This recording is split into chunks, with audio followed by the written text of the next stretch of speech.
Bonjour à tous, vous avez cliqué sur une vidéo qui appartient à une mini-série qu'on réalise en partenariat Espace Prépa et Mister Prépa. Voilà, donc c'est pour vous plonger, vous les abonnés, étudiants en classe préparatoire et candidats AST, au cœur du monde des concours et des grandes écoles de commerce. Qu'est-ce qui s'y passe?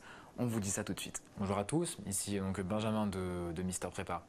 Alors aujourd'hui je vais aborder une question qui est très importante et je pense que les profs ne l'abordent peut-être pas assez souvent. Cette question, c'est simplement le lien entre la philosophie, la culture générale, et l'ESH en prépa. Oui, il y a bien un lien, vous avez bien entendu. Je vais vous expliquer pourquoi. L'ESH, comme la culture générale, sont deux épreuves à dissertation. Autrement dit, vous n'aurez jamais une bonne note tant que vous n'aurez pas capté la méthode de la dissertation. Ce qui est très important, donc dans un premier temps, pour vous les premières années, et évidemment les deuxièmes années si ce n'est pas encore fait, c'est vraiment de comprendre qu'est-ce que c'est une dissertation. Les correcteurs attendent de vous que lorsqu'ils vous posent un sujet de dissertation, c'est forcément qu'il y a des choses qui posent problème. C'est que tout n'est pas si évident que ça.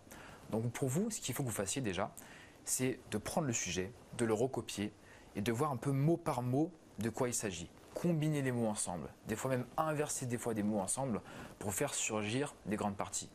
Et donc tout ce travail de problématisation du sujet, ça va vous aider à voir quels sont vraiment les tenants et les aboutissants du sujet. Ça, c'est la première étape qui est extrêmement importante.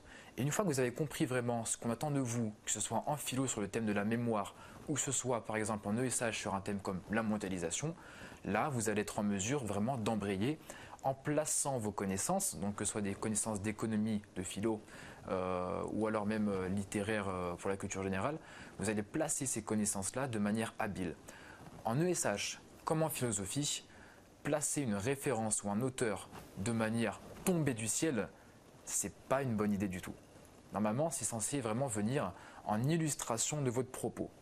Exemple, il y a telle et telle idée que je développe, et telle idée a été reprise, a été aussi développée par tel auteur dans tel ouvrage, en telle année.